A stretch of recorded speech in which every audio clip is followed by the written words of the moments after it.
오늘 이 본문 말씀은 우리가 교회를 출석하면서 많이 접했던 말씀이기도 합니다. 하지만 이 본문의 말씀을 잘못 오해하고 적용을 하기 시작하면 자기의 모든 가진 것을 예수님께 다 드려야 된다라고 결론을 내릴 수도 있습니다. 하지만 오늘 말씀의 결론은 많은 사랑을 받은 자가 더 사랑할 수밖에 없다 하는 것입니다. 남녀간이 사랑을 하게 되면 이기적인 사랑이 있습니다. 이기적인 사랑은 무엇이냐면 상대방의 사랑과는 관계없이 내가 좋아하기 때문에 내 사랑을 마구 쏘아대는 거예요. 내 사랑을 마구 보여주는 겁니다. 상대방은 관계없어요. 내가 좋으니까. 그게 짝사랑이든 어떤 사랑이든 내가 원하는 사랑을 하는 사랑이 많죠. 선물도 내가 막 주고 마음도 막 주고 시간도 막 주는 거예요. 상대방은 전혀 관계가 없어요. 왜? 내가 사랑하니까. 반대로 어떤 사람은 그렇게 사랑하는 사람도 있습니다. 상대방으로부터 너무 많은 사랑을 받았기 때문에 내가 다 주고 싶은데도 줄 게 없어요. 그런데도 불구하고 주고 싶은 마음이 가득한 거예요. 받은 사랑이 많아서 더 주고 싶은 마음의 사랑도 있습니다. 두 가지의 사랑이 일반적으로 인간 사회에서는 있는, 우리 사회에서 있는 그런 사랑의 모습들입니다.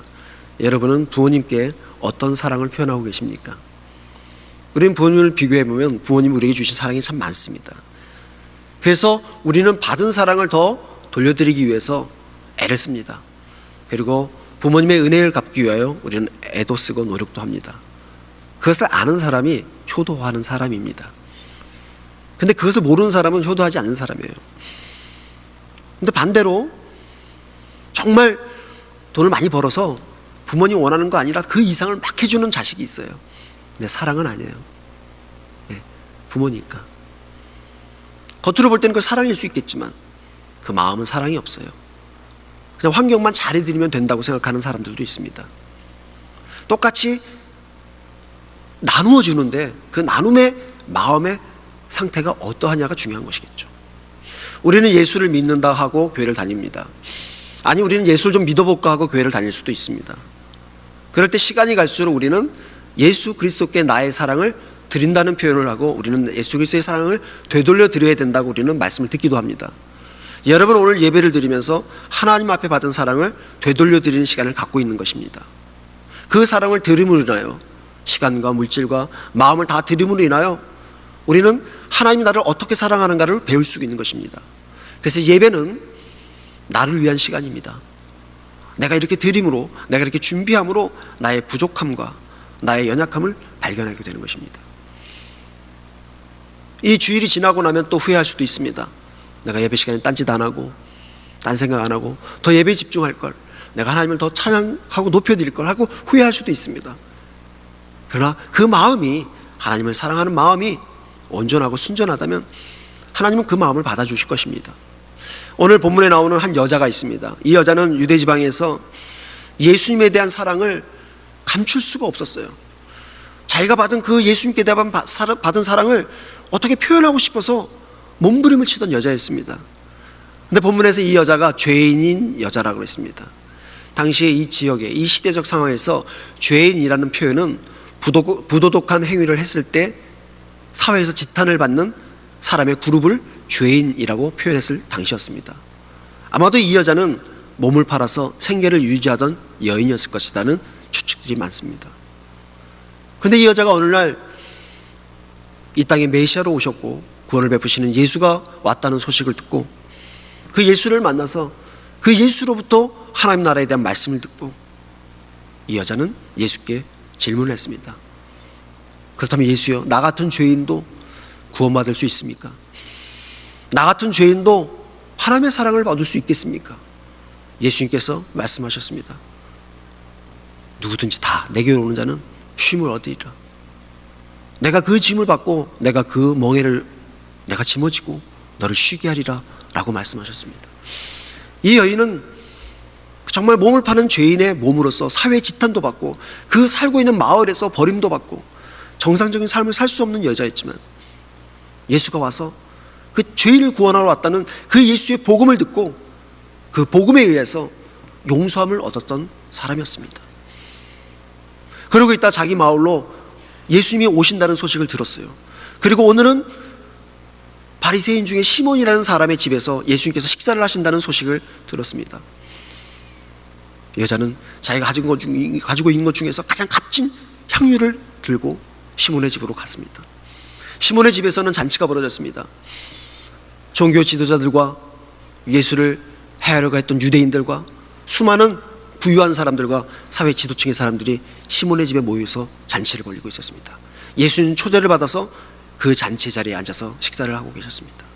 어떤 만남과 어떤 대화가 오갔는지는 자세히 알 수 없으나 그 자리는 정말 예수님을 왕으로 구세주로 환영하는 자리가 아니라 어떻게 하면 예수가 정말 구세주인가, 예수가 우리들의 왕이 될 수 있는 것인가, 예수가 자기가 하나님의 아들이라고 하는데 그는 종교적으로 율법적으로 어떤 잘못을 저지르고 있는가, 그 실수를 파악하기 위해서 모일 수도 있습니다. 그래 일부러 예수님께 율법적인 구약의 모든 이야기들을 물어보면서 그가 정말 율법을 완성하러 온 자인지 점검을 하는 시간일 수도 있었습니다. 그들은 예수를 중간에 두고 자신들이 먹고 마시면서 떠들고 웃으면서도 예수를 조롱하기도 하고 예수를 선생으로 부르기도 하고 자기들 나름대로의 자리를 갖고 있었습니다. 이때 용서함을 받은 이 죄인이었던 이 여자가 시몬의 집으로 와서 그 잔치를 벌이고 있는 그 와중에 이 여자가 그 중간을 향해서 달려가는 것이죠. 예수를 향해서 달려오는 것입니다. 그 잔치에 참여했던 많은 사람들이 저 미친 여자가 있나, 어떻게 율법을 어기고 저 부정한 여인이 어떻게 이 거룩한 이 자리로 올 수가 있는가 하실 거예요. 이 당시에서는 부정한 여인들은 절대로 부정하지 않은 사람과 함께 할 수 없었습니다. 식탁에서 밥을 먹을 수도 없고 한 호흡을 할 수도 없는 그런 사람들이었습니다. 이 여자가 그 잔치의 자리에 왔다는 것 사실이 충격이었습니다.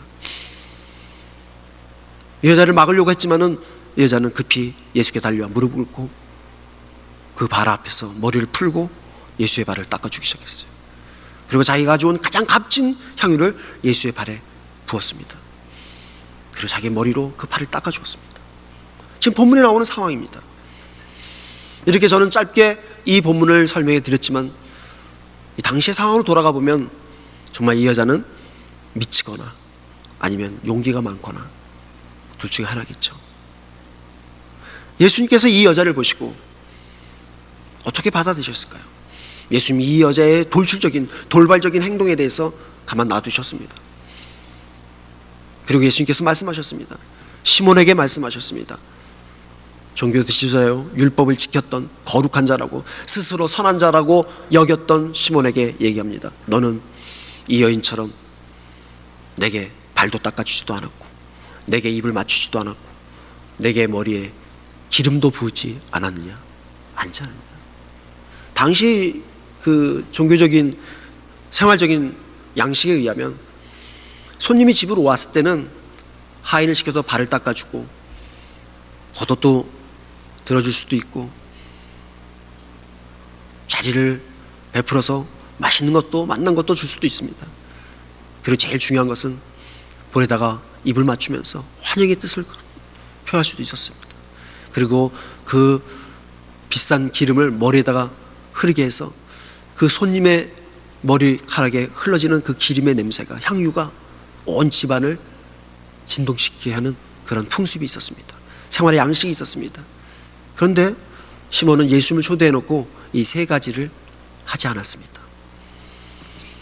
손님으로 초대했지만 정말 예수를 메시아로 왕으로 그렇게 모시지 않은 것이죠. 의심이 많았고 이 예수가 어떤 사람인가 시험하고자 했던 마음이 더 컸기 때문에 이 시몬은 그런 모든 것들을 생략했던 것이죠.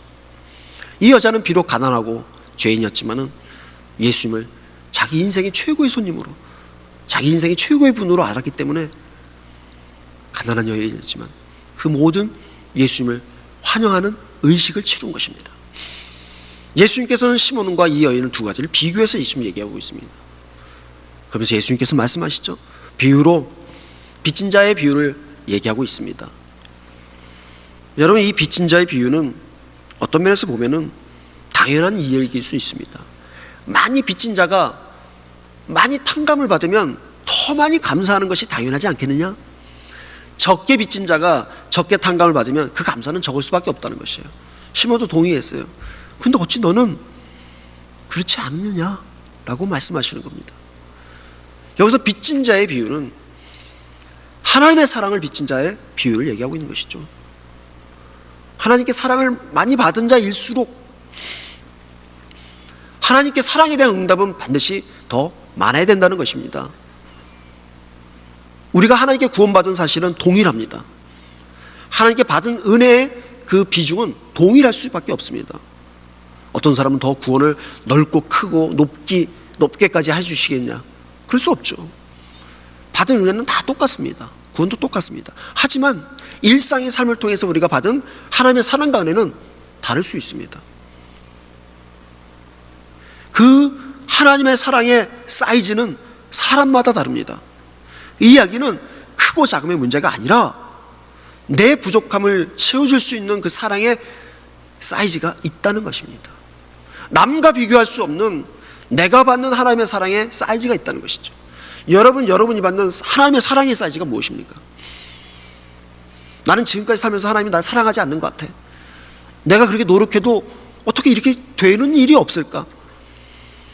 어떻게 나는 하는 일마다 안 되지?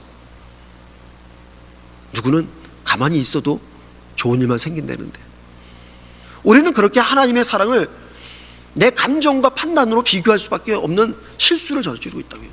내가 받은 구원과 은혜의 감격을 생각하지 아니하고 그냥 일반적인 내가 원하는 만족의 그런 사이즈를 가지고 하나님의 사랑을 판단한다는 것이죠. 여러분 인생을 한번 되돌아보십시오. 나름대로 20년, 30년, 40년의 인생을 살 수도 있었습니다. 그 인생의 기간 동안에 여러분이 받은 하나님의 사랑의 사이즈는 무엇인가 하는 것이에요. 그것은 하나님이 나와의 관계 속에서 주시는 그 사이즈가 있습니다. 그만큼 여러분은 지금 하나님을 사랑하고 있는 거예요. 그만큼 남과 비교할 수 없이 내가 하나님을 사랑하는 것이 이 정도다 라고 한다면 그 정도밖에 사랑을 못 받았다고 생각하기 때문에 그 정도밖에 못하는 거예요. 오늘 예수님은 이 말씀을 통해 우리에게 알려주고자 하시는 것은 무엇이냐면 그 사랑의 사이즈는 네가 정하는 것이 아니라는 것이에요. 내가 받은 사랑의 깊이는 내가 팔수록 깊어지는 것이 아니라 하나님이 내 삶 속에서, 내 영혼 속에서, 내 마음 속에서 파시는 대로 깊어지는 겁니다.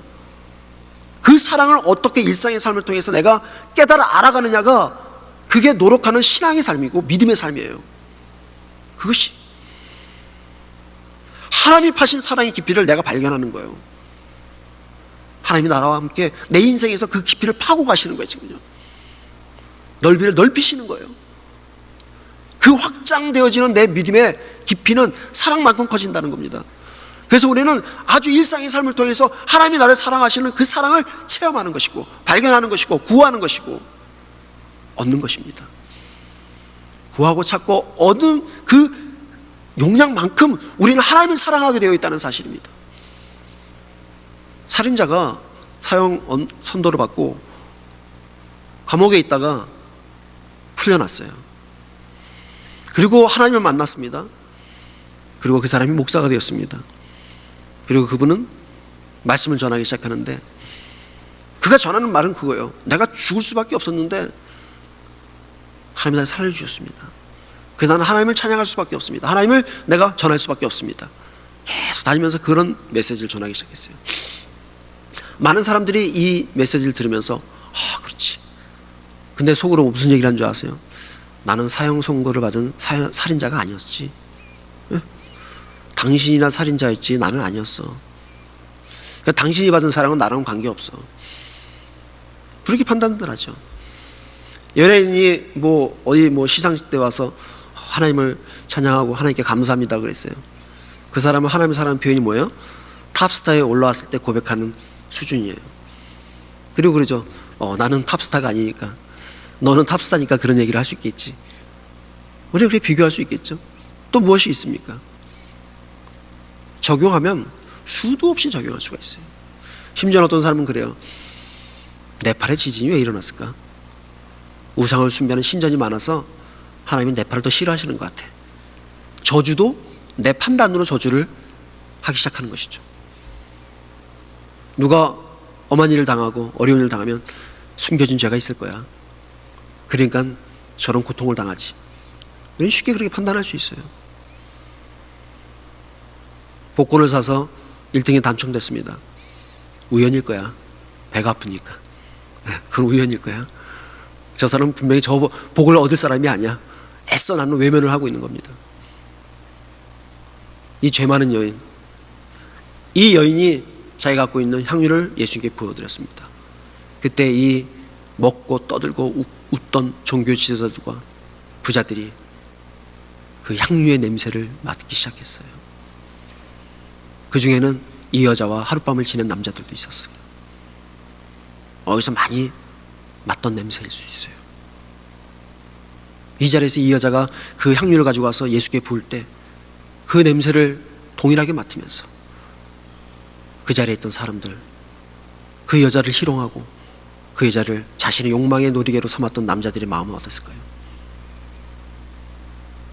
우리의 마음일 수도 있습니다. 우리가 비교해보면 그럴 수 있어요. 저런 죄 많은 여자가 예수께 와서 무슨 짓을 하는 것이냐. 또 예수님이 저 여자를 받아들일 때 예수님은 율법을 어긴 자가 되는 것이에요. 이제 예수를 해야 할 방법이 있는 것이죠. 예수를 공경에 빠뜨릴 수 있는 이유가 생긴 것입니다. 예수님은 어느 편에 서야 되는가? 죄 많은 그 여자 편에 서야 되는가? 아니면 사역을 잘하기 위해서 시몬과 많은 권력이 있는 자들 편에 서야 되는가는 장면을 우리가 상상해 볼 수도 있습니다.